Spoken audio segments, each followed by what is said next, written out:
السلام علیکم ورحمۃ اللہ وبرکاتہ۔ قال رب اشرح لی صدری ویسر لی امری واحلل عقدۃ من لسانی یفقہوا قولی، اما بعد۔ آج ہم جس موضوع پہ بات کریں گے وہ ایسا موضوع ہے کہ جس پر بہت ساری بہنوں نے سوال کیے، اور نعوذ باللہ ایسے سوال کیے گویا ان کو اللہ کی ذات پر توکل ہی نہیں رہا۔ ایک بہن نے کہا کہ ہم نماز پڑھتے ہیں، روزے بھی رکھتے ہیں، پھر بھی پریشان حال ہیں، غریب ہیں، اور ہمارے پڑوسی کو دیکھو، نماز بھی نہیں پڑھتا، روزے بھی نہیں رکھتا، پھر بھی سب خوشحال ہیں، مالدار ہیں۔ نعوذ باللہ اس طرح کے بہت سارے کفر کی باتیں سننے ملتی ہے۔ تو میرا جواب ان بہنوں کو ہے جو ایسی سوچ رکھتی ہیں، ایسے مرد اور خواتین کو ہے جو ایسی باتیں اپنے دل و دماغ میں بھر کر بیٹھے ہیں۔ اللہ جل شانہ نے سورج بنایا، اس کی روشنی نمازی کے گھر بھی جاتی ہے اور بے نمازی کے گھر بھی جاتی ہے۔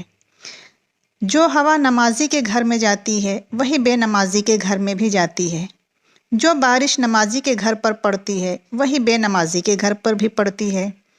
زمین میں پیدا ہونے والی ہر غذا جو نمازی کھاتے ہیں وہی بے نمازی بھی کھاتے ہیں، پر اللہ جن سے خوش ہوتا ہے اسے نماز کی توفیق دیتا ہے، اور جن سے ناراض ہوتا ہے انہیں ساری دنیا جہان کی ساری نعمتیں دیتا ہے، پر اپنے سامنے کھڑے ہونے کی توفیق چھین لیتا ہے۔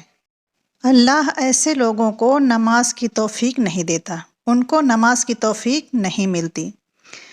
تو میری بہنوں، ہم کتنے خوش نصیب ہیں جو اللہ نے ہمیں نماز کی توفیق دی۔ اور رہی بات دولت کی، تو اللہ کو شکر کرنے والے اور صبر کرنے والے بہت پسند ہیں۔ جتنا رب تعالیٰ نے دیا ہے اس کا شکر ادا کریں، اور جو نہیں ہے اس پر صبر کریں، اس کا بدلہ آپ کو آخرت میں ضرور ملے گا۔ میری بہنوں، اللہ دے کر بھی آزماتا ہے اور لے کر بھی آزماتا ہے۔ جتنا زیادہ دولت اتنا زیادہ حساب کتاب، اس لیے مصیبتوں کا مقابلہ صبر سے کرو اور نعمتوں کی حفاظت شکر سے کرو۔ اور شکر عطا کرنے کا سب سے بہتر طریقہ ہمارے نبی نے جو بتایا ہے وہ ہے نماز پڑھ کر اللہ کا شکر عطا کرنا۔ تو میری بہنوں، غریب ہونا بھی اللہ تعالیٰ کی ایک نعمت ہے۔ مکان کچا ہو یا پکا ہو، کیا فرق پڑتا ہے جب ایک دن سب چھوڑ کے 6 فٹ کے قبر میں ہی جا کے سونا ہے۔ مکان پکا ہو یا کچا، زندگی گزر ہی جائے گی، لیکن اگر ایمان کچا ہوا تو آخرت بگڑ جائے گی۔ اس لیے میری بہنوں، آپ یہ نہ سوچیں کہ فلاں کے پاس کیا ہے کیا نہیں ہے۔ اگر آپ نماز پڑھتی ہیں، 5 وقت کی نماز پڑھتی ہیں، رمضان کے روزے رکھتی ہیں، قرآن کی تلاوت کرتی ہیں، تو آپ کے پاس وہ دولت ہے جو آپ کو آخرت میں کامیابی دے گی، جو آپ کو آخرت میں کامیاب بنائے گی۔ بس نماز قرآن ہی آپ کے کام آئیں گے، دنیا کی دولت تو دنیا میں ہی رہ جائے گی۔ اسی کے متعلق میں آپ کو ایک چھوٹی سی کہانی سناؤں تاکہ آپ کو سمجھ میں آ جائے اچھے سے۔ سکندر بادشاہ کو کون نہیں جانتا، آدھی دنیا اس نے فتح کر لی تھی، بے شمار دولت تھی، وہ پوری دنیا فتح کرنے نکلا تھا۔ پر جب وہ بیمار پڑا، اس کا آخری وقت آیا، تو اس نے ایک وصیت بنوائی، اور اس میں اس نے 3 باتیں لکھوائی۔ اول بات تو اس نے یہ لکھوائی کہ جن حکیموں نے میرا علاج کیا وہ میرے جنازے میں ضرور شرکت کریں، تاکہ دنیا کو پتہ چل جائے کہ جب موت آتی ہے تو کوئی حکیم کا تجربہ کام نہیں آتا۔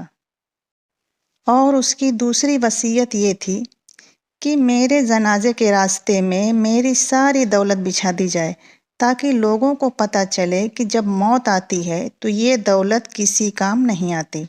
اور تیسری وصیت اس کی یہ تھی کہ جب میرا جنازہ نکلے تو میرے دونوں ہاتھ باہر لٹکا دیے جائیں، تاکہ لوگوں کو، دیکھنے والوں کو پتہ چلے کہ انسان خالی ہاتھ آتا ہے اور خالی ہاتھ جاتا ہے۔